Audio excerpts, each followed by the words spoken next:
Микрофон есть. Всем привет. Спасибо, что пришли к нам в инженерный поток. Вот. Вас не очень много, но я думаю, люди подтянутся. А мы тем временем будем начинать. Чтобы не затягивать, представляю вам Эдуарда. Он приехал к нам из солнечной Латвии. Я оттуда тоже. Вот, соответственно, передаю ему слово. Фантастически. Таким же образом мы эффективненько переходим на английский, да? Вот. So, hi everybody! Come on! What the fuck? Yay! Make some noise, guys. We're on engineering track. Jira is there. Jira is on the other side. So, my friends, before we start, I'd like to ask you a simple question. Who really knows what software craftsmanship is? Software craftsmanship. Can you define it? What software craftsmanship is?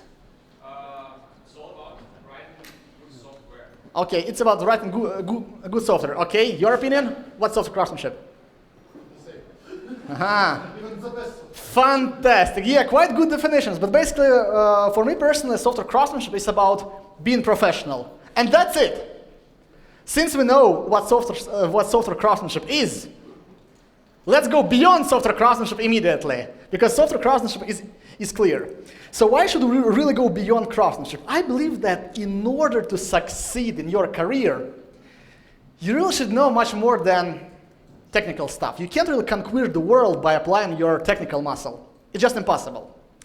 And I'm going to share some lessons I have learned the hard way. The hard way, suffering and crying during my career, really. And if someone could tell me these things earlier, I would be much more happier, really.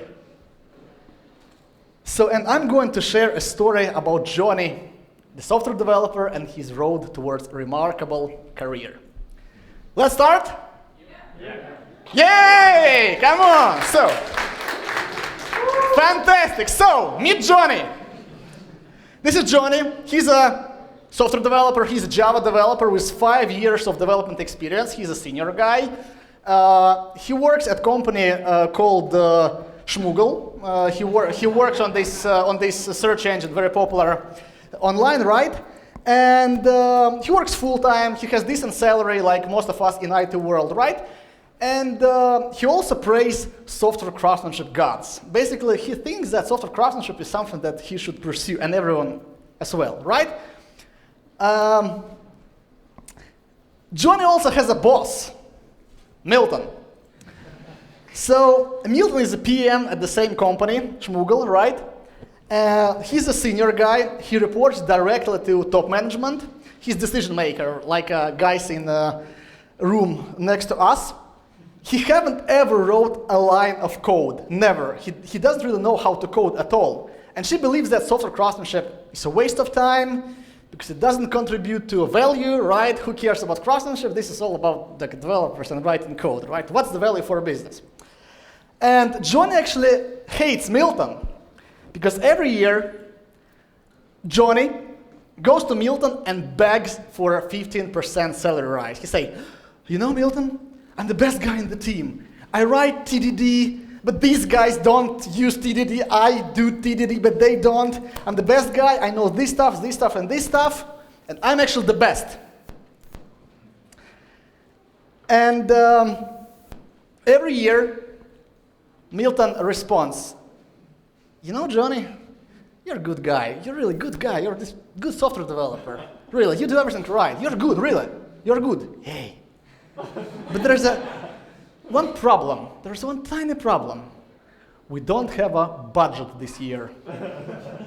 Sounds familiar, right? We don't have a budget this year. Take a corporate mobile phone, right? Johnny, sad and upset, goes to his coach. Okay, he has a mentor, Lawrence. So Lawrence is a Golang, he's a retired Golang software architect with 10 years of software development experience with Golang already, right?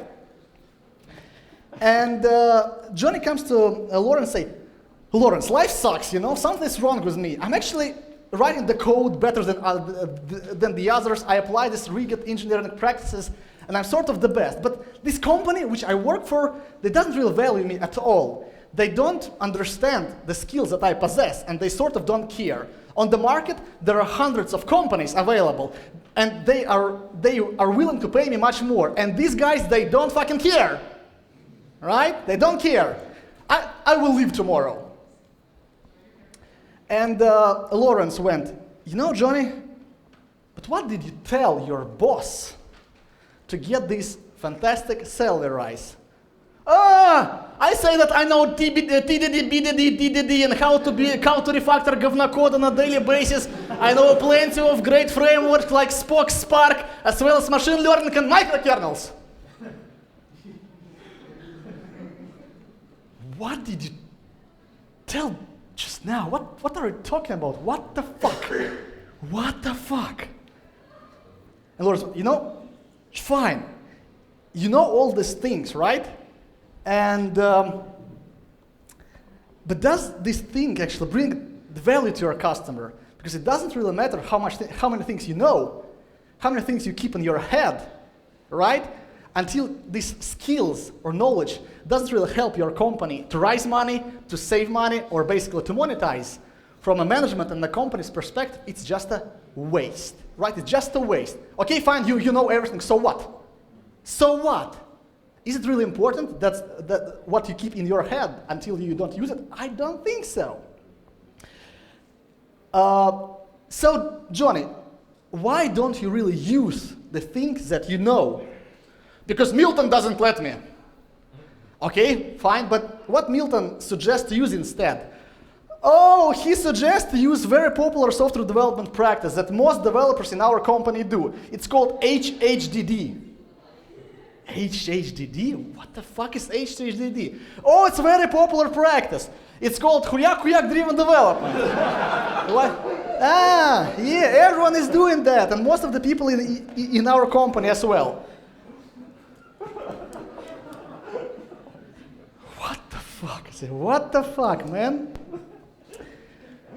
You know, Johnny, I want to tell you something. One important thing. The whole idea of engineering practices that they are designed for you. They're designed totally for you, not for someone else.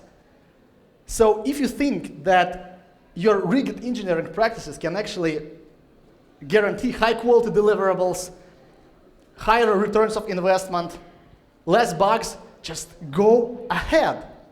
Just go ahead, really. Because they're designed for you, not for your team actually, for you, for your personal performance, for your personal efficiency, right? So if you think that your rigid engineering is important to delight the customer, just go ahead. Imagine this situation. You visit a surgeon, so you need to have a surgery for some reason. You visit surgeon and tell surgeon, you know, surgeon, you have to use these tools and make a surgery according to this process. Sort of, you know, right? That's insane. You never do this, right? So basically, you visit the surgeon and keep your fingers crossed that he knows what to do, right? Just, man, I trust you, right? I trust you because you're a surgeon, right? That makes sense. So even if you work in a healthcare industry, you still don't go to a surgeon and tell what to do. That is obvious, right? Even if you're manager of surgeons, you still can't tell surgeon what to do. Why? Why? Because you're not surgeon, right? How you can tell surgeon how to do surgery if you're not surgeon? Come on, come on. So I found fantastic picture online. This. To avoid injury, don't tell me how to do my job. Just print it out and show it to everyone who tells you how to do things, especially when they don't know. Because you're a professional, you're a software developer, whatever you are, QA engineer, software developer, architect, I don't care, but you know how to do stuff. And people who are paying you money, they expect from you the best deliverables and the best process that gets the company to results, right? So again, this is very important. You know how to do the job. That's why you get this money. And the message is very important. You don't need anyone's permission to be professional. You never should ask someone how to do things, because you are paid for things that you know, right? So again, you should do whatever you know to delight the customer. That's our primary job, right? I've been to the United Kingdom about a year ago, and the company hired me as a software development consultant. And they hired me because the company actually sucked hard. So the team didn't really deliver, and everything was slow, and management blamed the team, said, hey, these bastards, they don't know how to deliver stuff, right? And I have joined the company. I said, what? Okay, challenge accepted. Let's try to fix these things. And I have joined the company, and from day one, I sat together with a team. I started doing pair programming with them. I sat down, I said, hey guys, let's work together, right? Let's try to break the wall and see what actually slowing us down. Makes sense, right? And I was hired by top management, whereas in my team there was also an engineering manager, which took it personally. Understand, right? The company hires consultant to work with a team, and I'm engineering manager, so something is wrong with me probably. So I sit with these guys doing pair programming. Manager almost opens the door like this. You know, Eddie? Stop wasting our time, he told me. Stop wasting our time, because right now the team is under pressure. There's a huge scope we have to deliver, and you're sitting with the team and wasting their time. I said, come on. I just stuck. I said, okay. So I woke up and told him, show me how to do things better. What would you do? I said, are you kidding me? I said, I'm not kidding you. Tell me how to do things better. Now, sit down and show me. Let's have a personal discussion. He left. I called him and I told him, just in front of the team, you actually, you tell everyone that I'm unprofessional, so basically I don't know what to do. So what we should do, let's do it this way. Let's pick a random task from Jira, and let's code together, basically separately. You can do this HDD, driven development, right? And I'll try to stick to the rigid engineering practice. And he had a coding experience. So he was kind of very stressful because he was afraid of actually losing, right? Let's do it, he said. Challenge accepted. So together with the team, we sat down in front of, together with him, we sat in front of developers. Developers took a task and we started programming. Imagine developers, yeah, fight. Consultant versus our manager, right? There's fight, yeah. Blood will be here, right? Imagine this is your company, yes, friction. And actually we're programming, and after about 2 hours, I have completed my task. I have deployed it to production. I woke up, said, how are you? He was looking at me. I'm good. Yeah, you're good. There's uncompiling codes, no tests. How are you? He said, I'm good. I said, can you deliver something now? He said, later. I said, how later? I said, everything's broken. So basically, you just apply this shotgun refactoring to all code. So okay, what should we do now?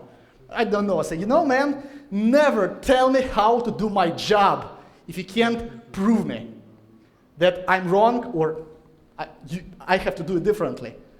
That's a very important tool, because you should be ready to be challenged, to be challenged all the time. And you never want to accept dogma as well, because there will be many people in your career that will tell you that something is right and something is wrong. It's very important. And try not to accept these dogmatic views as they are. The strongest possible tool that you have is to challenge back. Just show me. Just show me. Lead by example, show me.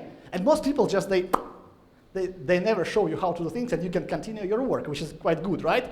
So show me how to do things better. Bam. Problem solved, right? Nice. Okay, fantastic. So basically, you can actually do things how you think it's right. However, what about things that are important for you, but you're, let's say, imagine you have an idea, bright idea, how to implement the feature in your project that will bring money to your customer. Fantastic. And you have a product owner, let's say. And product owner doesn't agree with you. Quite common stuff, right? Developers have these ideas all the time, and technical guys. And sometimes it just goes against the vision of the company or the people around you. That's kind of okay. But again, if your boss or someone like a PO says that we will never do this, your job is actually not to delight the product owner or whatever, whoever there is in your team. Your job is to delight the customer, again, right? It doesn't really matter what people are saying around. Like you have to be quite polite, but anyway, your job is not to delight someone who is like higher than you in this like a hierarchy, whatever. So your job is to delight the customer. And let's see, basically in Johnny's company, here's how money flows. Basically, customers, they have money, right? Like a big bag of money. They own the money, which means that customer is the ultimate decision maker, right? Even though they are not right, they are right because they own money, right? They decide what's important, what's not, when, why, whatever. Then company makes money, and there's top management. Haha, money from the outside. They kind of agree together how to create a budget. They talk to Milton. Milton, you know, here's your IT budget for this year. And then Milton says, Johnny, here's your salary, right? And here's a corporate iPhone, right? So, who is the strongest guy or the persona here? Obviously, who is the strongest part of this flow? Customers, of course, customers, because it's a ultimate decision maker. Boss of all bosses is the customer, right? So, I believe that instead of pumping money from the inside, Johnny, give me a salary, give me this 15%, give me this percent, forget about it. Try to add money from the outside, because much more effective. Don't pump money from the inside. Add from the outside. Find the way how to add money from the outside. I believe that most software developers, most technical people, they see this money as a cloud. Most technical people don't understand how money works in their company and how company makes money. And that's ridiculous, because it costs you personally money every day.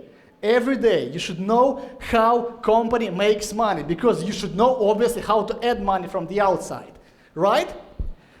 Makes sense or doesn't? Yes. So tomorrow, I don't know, go to your work and just maybe sketch, and not tomorrow, it's a Saturday, right? Tomorrow? Monday. Tomorrow's Monday, fantastic. It's the right day to do this. So tomorrow really, go to your work and just try to sketch to understand how money flows. And concentrate on this side, my friends, not on this side. And let customers judge. Let customers judge what's important, what's not, when something should be done, when not, why, etc. For example, and how you can do this? If you have a product owner or project manager saying no, okay, fine, no, really. Just make your judgment public. Make your judgment public. For example, hey customer, what do you think if we didn't do something bad that goes against Milton's beliefs? No. Hey customer, what if we yada yada yada? Fantastic. Or let's do it this way. Hey customer, our rivals or competitors are doing things this way. What if we nice, yeah? Or my favorite. Hey customer, look what I have built. Look what I have built. We as a technical people, even non-technical people, usually wait for some ideas to fall from the clouds, right? Or from someone. We technical people, with salaries that we have, we cross the line of being the workers towards partners. With such salaries that technical people have, they should behave like partners. You're not a developer anymore, you're a partner. And your job is to add the value all the time and propose your ideas. Because there's a notion of opportunity cost. Who knows what opportunity cost is? Opportunity cost. So opportunity cost is actually the money that company pays every time when they don't have something that they could have.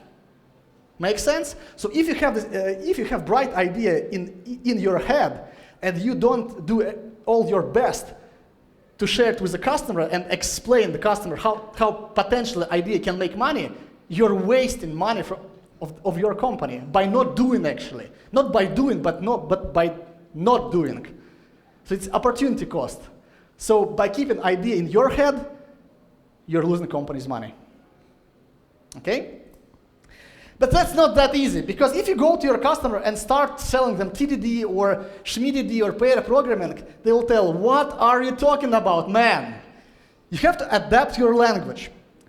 And for example, I worked as a software development consultant, and when I joined the company, when I pitch my service, I never tell customers that, you know, guys, I will build the quality software for you, high quality software. They look at me, fine, ciao, nice meeting, bye. Yeah, that's what they do. So you never tell the business people that you're going to produce quality software or teach developers how to do TDD, whatever. It doesn't matter for them. So what I do, I go to customer, say, hello. I have heard that you are doing this mission critical software, right? It's very important for you. You don't want to fail. You don't want to fail the software. Oh. And say, yeah, we don't know to fail, but we don't want to fail. So, So in order not to fail, you want to really increase the returns of investment, right?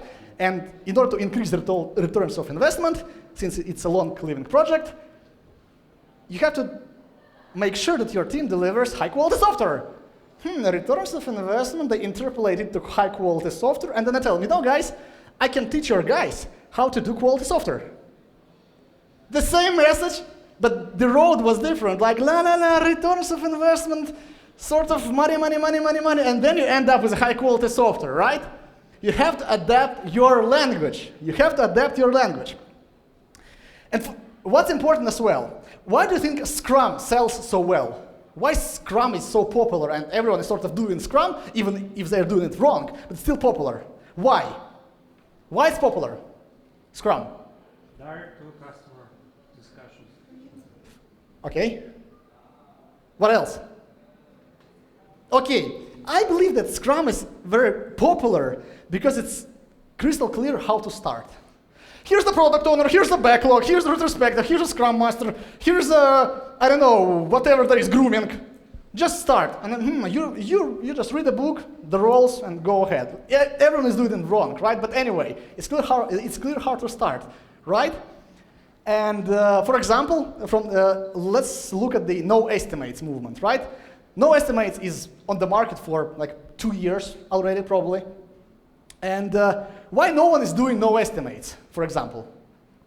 Because it's not clear how to start, right? It's there, it's a good idea, but how to do it? There's no book, no articles, like ideas, like a philosophy, but it's not clear how to start, again. Right? Even it's a good idea, it's not clear how to start. Okay, just stop doing estimates, and you'll be fired next day, right? So it doesn't really work well. So in order to sell something to someone, to your customer, you actually should be clear how to start. How to start, where is the first hook? Even you plan the revolution in the company, you want to change the world. Anyway, you have to keep this revolution in mind. But sell the small part of this revolution. Because there will be always resistance, right? People are afraid of change, naturally. So how you reduce resistance? You smaller changes, and shut up about your revolutions and your long-term plan, right? Shut up, have your vision in mind, and start doing changes gradually. It just works really well, okay? Fantastic. So you go to a central marketplace, you talk directly to your customer. It sounds like being a jerk, right? So you avoid sort of team members, which is actually not true. So don't be jerk, this is very important. Sort of, I'm talking now about some jerkish tricks, right, that you can do, but it's not really what I want to tell you. Let's say if you go to your customer and tell that your boss doesn't let you do something, it's a suicide. Or, my team sucks, I have a lot of ideas. It's a political suicide for your company, for your project. And actually, I have personally seen the companies who just got collapsed after such a poisonous behavior by some of the team members who think that they are smarter than the rest. Because how customer can how can you expect customer to want to work with you if you don't trust each other in the team, right? You can't build on this broken foundation, right? So it doesn't really work. It's a suicide. And you have to remember that when you point one finger to someone, how many fingers are staring back at you? 3. All the time. You point the finger, and 3 are staring back at you. That's a fact, you can't really change it. So the worst possible strategy for building a career is telling people that you are sort of the brightest and all this stuff. And I will talk about it slightly later. So, few lessons, tiny things that you can combine together and sort of reach your goal. So Johnny followed the advice. Johnny actually followed the advice and started selling his idea directly to customer on the central marketplace, not on the suburbs, right? Central marketplace is the customer. He also started doing TDD. Not because it's cool or it's right, because he knows that TDD makes him more productive, more performing, more efficient. Even the team didn't support Johnny. He didn't really care. He continued doing TDD because it's personal practice. And that's actually the natural course of selling things. When you scream in your company, hey guys, let's do TDD, let's do pair programming, let's do refactoring. Because Kent Beck said so. It's written in the book, Uncle Bob, yo, that's Uncle Bob Church, right? People will look at you and sort of, yeah, fine, but what is for me in this stuff? And the natural course actually is to selling things the other way. So show the results, become better, deliver faster, make customer happier, be visible. And your fellows will come to you at some point and ask you, hey, how do you do it? TDD. Make sense? That's a natural course of bringing change. So Johnny followed the advice, and at the same time, since the project was in a shitty state, QA manager was invited for a discussion with the top management. Top management asked QA manager, you know, I have heard from the customers that you are extremely slow. There's so many bugs in a project. And QA manager said, you know, yes, the team sucks. When developers tell that things are done, they're not fucking done. They are sort of almost done. When I tell developers to fix the problem, 3 more bubble up. So they suck. But there's one guy in the team, Johnny. When he says done, it's actually done. When I ask Johnny to fix the problem or introduce change, he introduced change without breaking things. I think that he calls it TDD, but I'm not quite sure. So from this day, customer starts asking Johnny to work on the most critical functionality because they can rely on Johnny. He's reliable. And actually, next unicorn project will be also built by Johnny in this company. So some money from the outside, right? Make sense? Top management invites Milton for discussion. Milton, is Johnny happy? Is Johnny happy, man? So basically, by doing that Johnny thing is right, he get this armor, protection, sort of, right? He became VIP, sort of exception to the rule. And because your customers and people who own money, they're goddamn smart. They're goddamn smart. No company want to lose someone who is either bringing money, will bring money potentially, or has the good relationships with the customers. Make sense? You will never be fired. You will never be fired because goddamn stupid. And I call it CBI. You get corporate bullshit immunity. Right? And just listen. The more you bring from the outside, the more you bring to the company, the higher is your CBI. The more you take from the outside, I think your salary and your sort of salary with taxes and everything that you get and your all stuff. So the lower is your CBI. The lower is your CBI, right? Just think about it. CBI, you have to it's like your karma in the company, right? You should really maintain it quite high, right? By adding from the outside, not by pulling out. Johnny, I want to talk to you. You know, I'll give you 30% salary rise. Johnny says, Milton, but we don't have a budget. Oh, leave the budget from the rest of the team. That's not a problem for you. And Johnny went, you know, Milton, not this time. Don't make shit. Go ahead and buy new MacBooks to everyone in the company. Okay. Together with the team, Johnny smashed old workstations with baseball bats and celebrated their common success. Successful career? Done? Of course no! That's the start of the journey. Johnny goes to his girlfriend, Katie. Katie is a QA engineer at Schmipam. It's an outsourcing company, quite big and popular, Schmipam. Right? And he tells girlfriend, you know, Katie, tomorrow I'll go to Milton and will tell him that I want to be promoted to a senior full stack Java developer. And Katie says, yeah, go ahead, good luck, good luck. You know, Johnny, you're a good boy. Nice, great job, man, really. We trust in you, really. You're the best, yes. But there's one tiny problem with you. On the last annual performance review, you have received negative feedback from your peers. And actually, you received the worst feedback among your team members. What the fuck? The smartest guy with the best relationship receives the worst feedback from peers. Smartest guy with the worst feedback. Upset, Johnny drives home. He doesn't understand what is wrong with him because he's doing the job right, sort of. How it's possible? Best performer with the worst performance. Paradox, right? He goes to his girlfriend.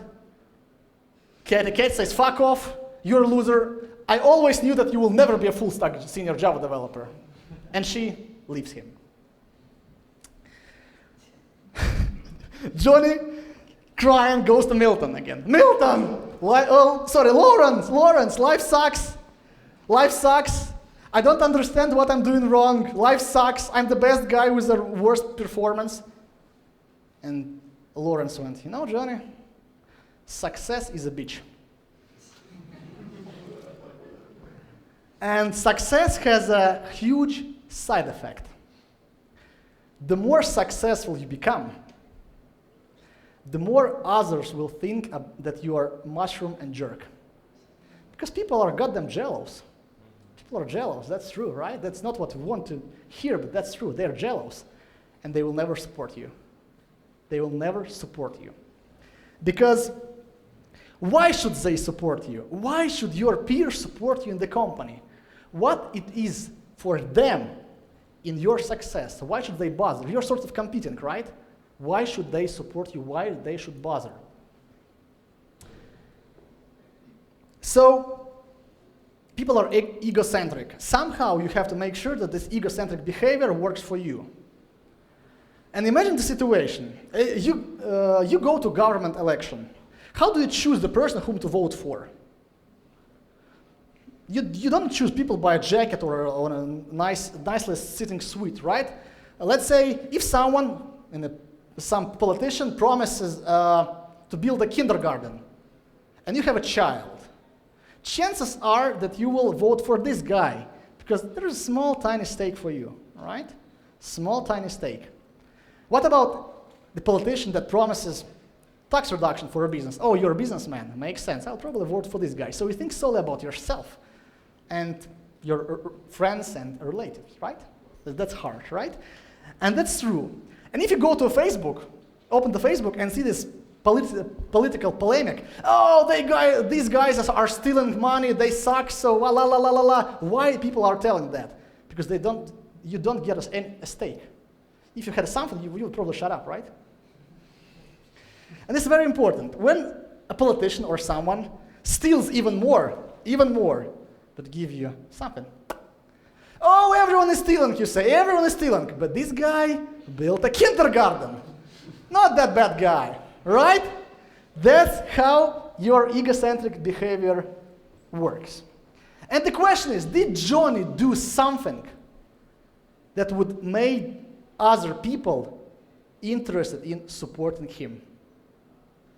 Did he do something during this journey? Did he do something? MacBooks, exactly. It was not enough, but this was a good first step because he made people around him interested in supporting him because, hey, I'm successful and you get something, MacBooks. Think about it. Just think about it. Because, in fact, you succeed faster by helping people around succeed. This is very important. If you scream in your company and tell, I'm the brilliant guy, the best guy, you build yourself a negative image. You build a negative image because you're the only person who talks about yourself, right? You're sort of selfish. And instead of focusing on yourself, you have to start focusing on others. And by focusing on others, you make others focusing on you. Focus on others. Focus on others. What is for others in your success? Do you know how PageRank works in a Google PageRank? Google PageRank? Okay, you don't know. So if you want to rate highly in a Google, you should have a high PageRank. In order to get high PageRank, you should have a lot of incoming references, like back references, right? So websites should refer to you. Feel some similarities with your career? Okay? And what's important? The more authority your referrals receive, their authority propagates to you automatically. Make sense? Imagine you have the best possible content online. You have the best content on your website, and you have 0 back references. What do you have then? You have a great content. Do you have 0 authority? It's 0. It's just 0. The same principle applies to your career. So boost your page rank.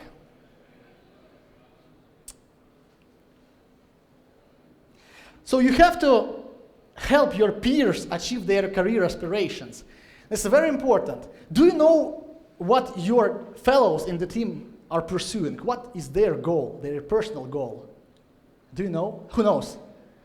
Peers' career aspiration. 1 person. Anyone else? 2. Anyone else? 3. 4. Bam. That's disaster. That's part of career development, really. What about your management? Do you know what your management want to achieve? Their personal goals. That's not a really pleasant discussion, yeah, but you should know. Become a millionaire, right? But that's not concrete, right? What your management wants. And this is very important. So, do you know yours? Do you know your goals? Where you want to be? Kind of important as well, right? So, the practical message would be you have to really mentor your peers. And I don't tell something like a special here. You have to mentor your peers. But there is one important detail. Mentor juniors solely. Don't concentrate on seniors. They are seniors already. You know why you have to concentrate on juniors? Because in IT world, everyone grows fucking fast. The junior you have invested time in 5 years or 3 years, become manager of some company, CTO, businessman, whatever. And that's what works for me now. About 5 years ago, I was doing something that I thought is right. I was helping junior people in my company become better professional. And after like 3-5 years, they now own the companies, and some of them are more successful than I am, and they become my customers. And they are my customers now, so they are paying me money. I didn't know that it will strike this way. That's how life works. So mentor juniors. At some point, they will be your income. It's like it takes some time.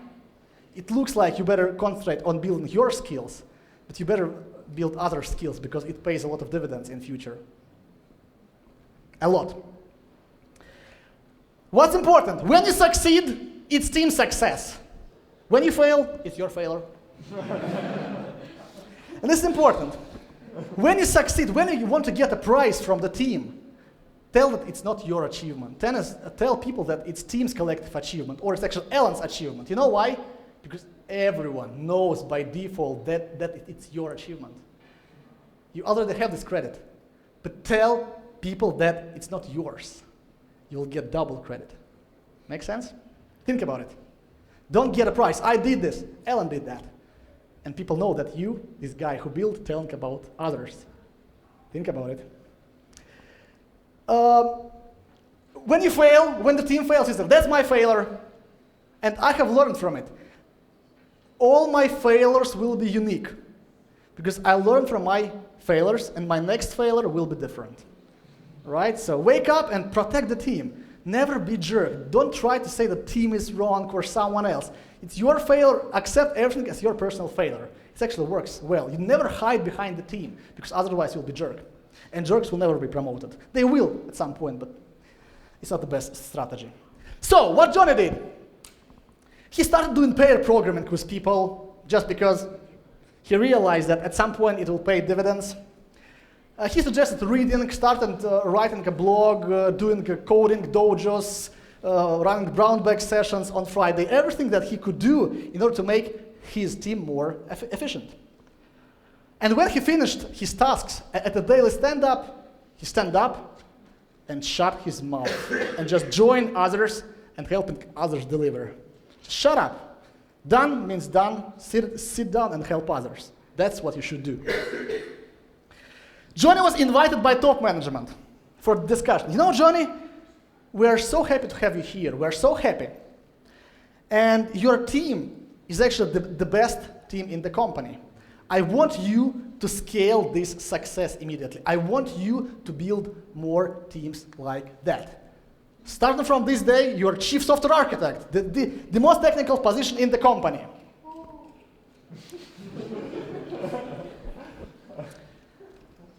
Johnny, really? You are not chief software architect. I always knew that you can do it. I always knew that you can do it. It's so romantic. We'll go to Hawaii, right? Guess what happened next? Success? No, not yet. Johnny became a software architect, chief software architect. But the problem is that he spent the last 2 years by doing solely paperwork, doing some meetings, paperwork, using technologies that customer wants, doing some meetings, I don't know, whatever, bureaucracy. And he forgot who he is and what his craft is. And one day on a customer side interview, he failed. He failed drastically by being not able to answer even simple questions about software development. And his butt was kicked by the regular software developer on the customer side. And John told that he will implement the simple web service by applying SOAP, EGB, whatever, all this stuff that no one cares about. He forgot what his craft is. But he was the senior. He was the senior guy in the company, the most senior. And here's the message. It doesn't really matter how senior in the company you are, because it's damn local measure. I interview CTOs, hands-on CTOs, like on a daily basis for my company that want to apply for a senior development position. And they're the best in the company. They have this price and they tell that they are the best. But they can't even answer basic questions. Do you understand?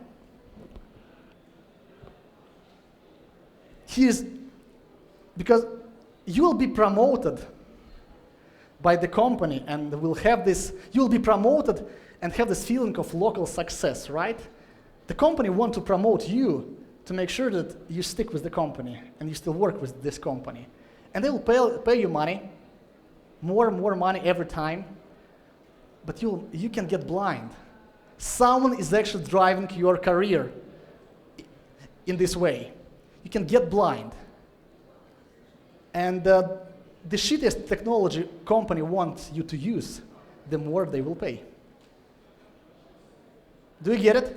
You'll get paid more by doing shitty work because no one is want to do it. So don't get blind. Never let any company drive your career. Don't be blind, right? And what's important? You have to validate your seniority against the rest of the industry. I usually attend job interviews like 4 times a year in Microsoft, Google, ThoughtWorks, whatever, everywhere where I can. And of course, I don't tell the companies that I don't need this job. I just attend the interview to understand where I am. And I make some connections. So I got challenged to understand what is my market value. I also build pet projects. And I have failed with pet projects many times because my goal with the pet project was to make money, to raise $1 million. Hey, but I have failed like 10 times in a row. And then I realized that, hey, I want to solve my problems. And I started to concentrate on my workflow. I started to look at myself working and to find inefficiencies in my workflow and started solving my problem without this idea to raise money. And once I have solved few problems,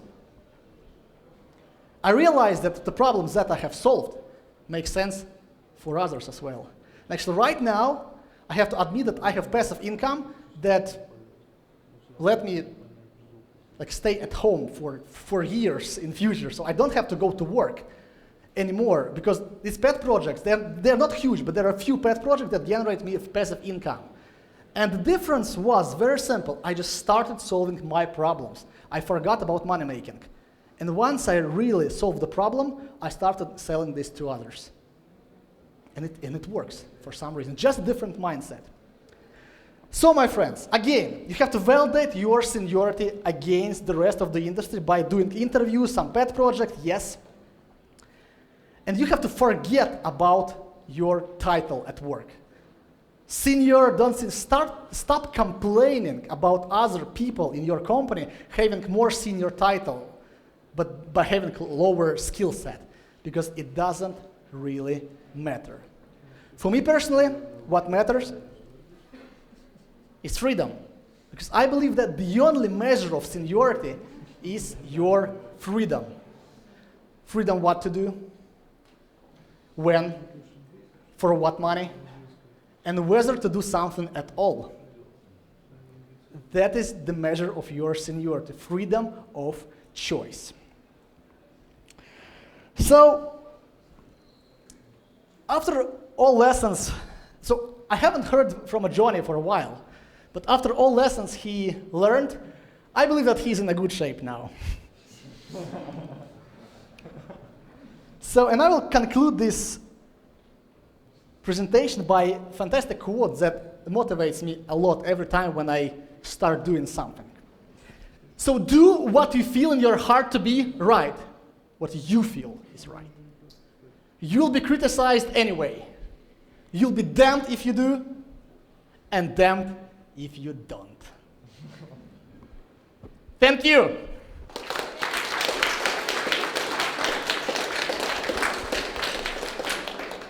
Unfortunately, we don't have enough time for questions. So We'll have a coffee break, right? Yep, so we are waiting for the next speaker. Fantastic.